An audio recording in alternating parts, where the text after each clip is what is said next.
Leslie, thank you very much for coming to our booth here Tom, at NAMM. you're welcome. Yes, wonderful to have you here. Thank Good to you see very you again. So yeah, just a few quick questions about yourself. You know, what you do, how you work. So I'll start that off. So what inspired you to move into the recording industry, like and the music? I know that your parents were very famous, and is that influence that gave you that? Or? You know, I don't think my parents. My father was a musical satirist, Spike Jones, and my mother, Helen Greco, was a wonderful singer. I don't think that they necessarily inspired me, but those are the kinds of things that you realize had an influence on you later in your career. Sure. And so I would remember going to some of my father's rehearsals and radio broadcasts and things like that. Not to any of his recording sessions, but you know, certainly I wasn't. I thought I was going to be a veterinarian, like most kids, you know, or some kids. And yeah, but it wasn't until later in life that I realized how much they had influenced me and my way of working and the way I was brought up and my respect for musicians and orchestration and things like that. So, you know, I was a guitar player as a teenager and was in lots of bands. Okay. And but just, you know, I also did a lot of recording, not personally, but as a musician, and with other great players. And when you work with that caliber of musicians, particularly the kind that were in my father's band, of course, yeah, you know, you realize without formal training, you're not going to get there.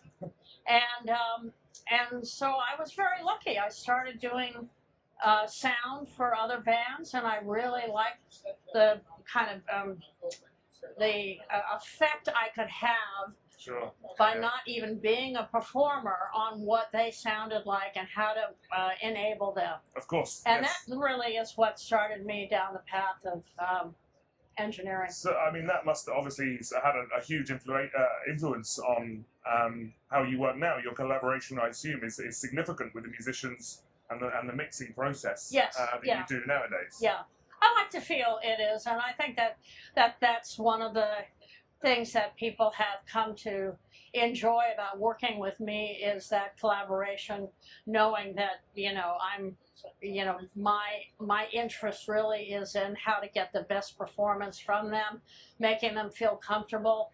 You know, you know, I think that just starts with a lot of, you know, they're not there to make me look good. It's my job to make them look good. And how can I make you, you know, if your headphone balance isn't okay, it's not because you're a whiner. It's because you want to do a good performance and you're not hearing what it is you want to hear. So how can we make life better for you? Because if you give a lousy performance, I can't do anything about it. Yeah, that's very true. Yeah. So that's the whole collaboration thing. So where did the scoring side of things come into it? How did that come? Well, it's funny because I didn't start doing any scoring until I guess I was working at Capitol. Okay. I started at Capitol in '87, and the original Studio A, of course, was where, you know, Nat King Cole and Frank Sinatra and Dean Martin and all these, you know, iconic great artists, iconic artists had done their records. And they redid Studio A and combined it with Studio B so you could use both rooms. And we started getting a lot of television scoring sessions and things like that. And that's kind of when I started doing that. And I actually went to UCLA had an extension course on film sound from beginning to end, and it was taught by a well-known sound effects editor, Victoria Sampson. Her mother had won a ton of Academy Awards. And I thought, well, you know, this is a whole different language. I really need to figure out how to talk to the clients so that they feel comfortable coming in and don't think they're just coming into a record studio, you know? Of course, yeah. And so I took this class, and it was very enlightening in terms of the language difference, and, you know, and that's when I first started doing scoring work, a lot of big band work. And then that carried over into my career at Skywalker. So that big band work, I assume, carries over onto the orchestral side of things as Oh, well. totally. Yeah. Totally. I guess if I specialize in anything, it's people in the room playing at the same time. Okay. Yeah. I don't. I don't really have the clientele, nor have I sought the clientele where people are sending me files from all over the place. I just, and I'm, those are just not the kind of records I do.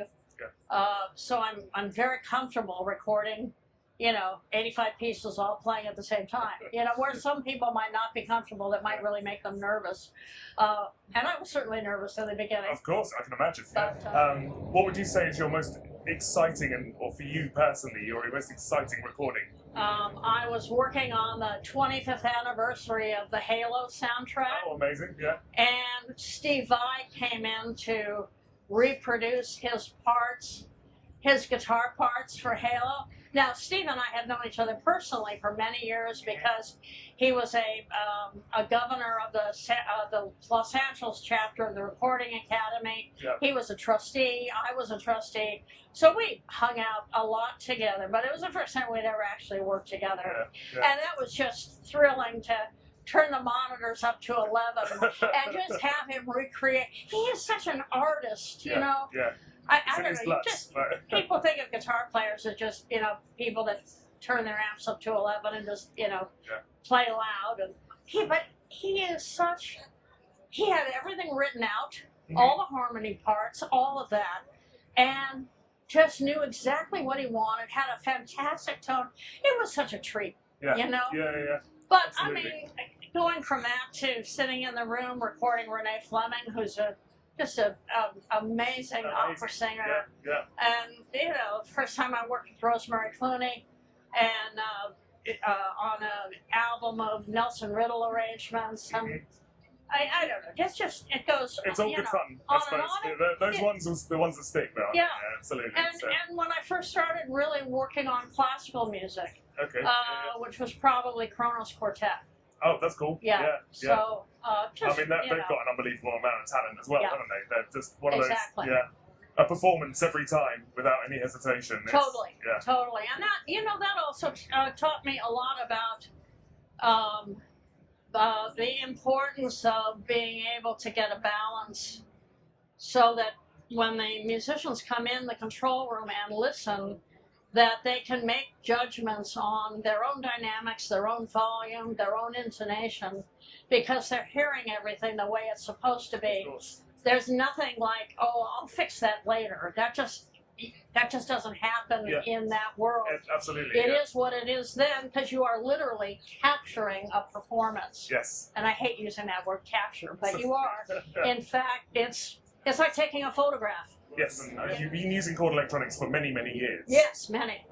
So I think you mentioned it the other day, I think it was 2002 that they went in? Or I believe so. Something Yes. like that? So, We redid the studio, put in a new console, redid a bunch of stuff.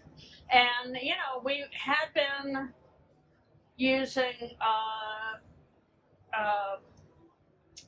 had been using Wilson Audio, left, center, right, for some film scoring projects, and Bowers and Wilkins 801 Matrix for the more stereo classical work, and we were changing speakers constantly. And it was then that Sean Murphy, who's a close friend of mine and a good friend of the studio's, we were talking about what to do next, and he had mentioned that Sony in New York at that time, they had a lot of mastering studios and recording studios had gone to the B&W 802s with chord amplifiers, and it was our first introduction to that.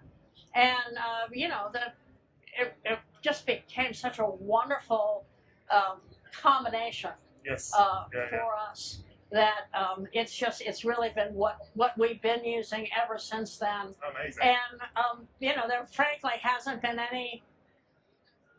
any thought of changing the amplifiers, and we went with the newest version. Yeah. And there was just so much more detail Oh, amazing. So the new Ultimate amplifiers. Yes. You're no doubt an inspiration to women in the industry. So how do you feel that the industry is going and the way that the tech industry is going and their attitude towards women in the industry at the moment? In terms of gender equality? Yes.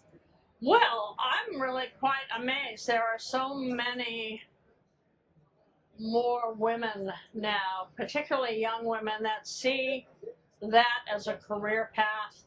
There are so many more opportunities, I think, that women have created, especially in the new world of fewer traditional recording studios, and where you can really kind of be an entrepreneur and create things on your own.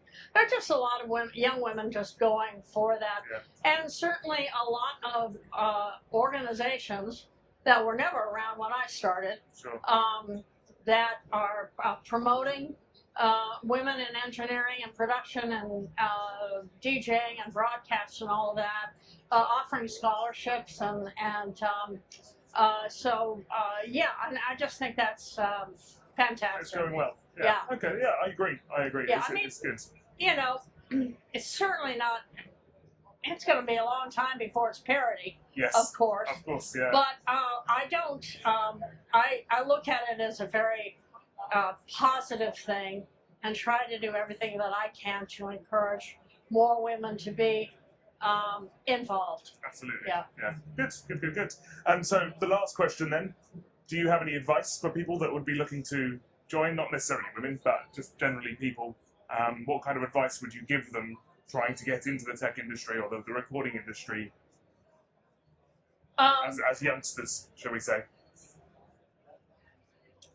Well, I think it's so hard to give one piece of advice. I think, you have the kids that are graduating from the Berkeley, colleges of the world, Full Sail, places like that. And then you have those that haven't gone that route and are just, like I did, self-taught. So I think it's harder now because the opportunities that existed for me, sitting alongside an Al Schmidt or a Phil Ramone, other great engineers, and learning their craft and being able to, stay after school and ask questions and all of that, and kind of absorb what they're doing and then take all that in and develop my own style. Those opportunities don't necessarily exist anymore. Yeah. And so many of it is, YouTube videos and all that kind of stuff, or trying to figure things out on your own without really knowing why you're doing it. Yeah. So, I guess the thing I would offer as just an overall suggestion is just to be as inquisitive as possible and ask as many questions as possible, go to workshops, listen to how other people do things. I still get ideas from listening to how other people do things, because there's plenty of things that I don't know.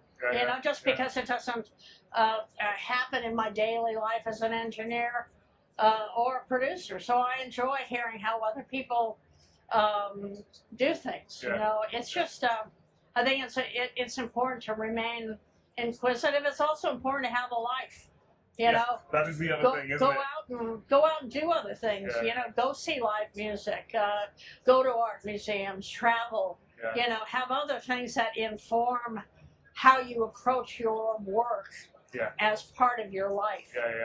I think that's been very important. That's great advice, actually. I concur 100%. For me, Amazing. And I think it's your work can be all-consuming. Yeah. And that might take some getting used to. But it's all about what you make of it. Yes. Amazing. Well, thank you very much. You're welcome. It was lovely to see you again, and hopefully if we don't see you sooner, then next year at NAMM. Exactly.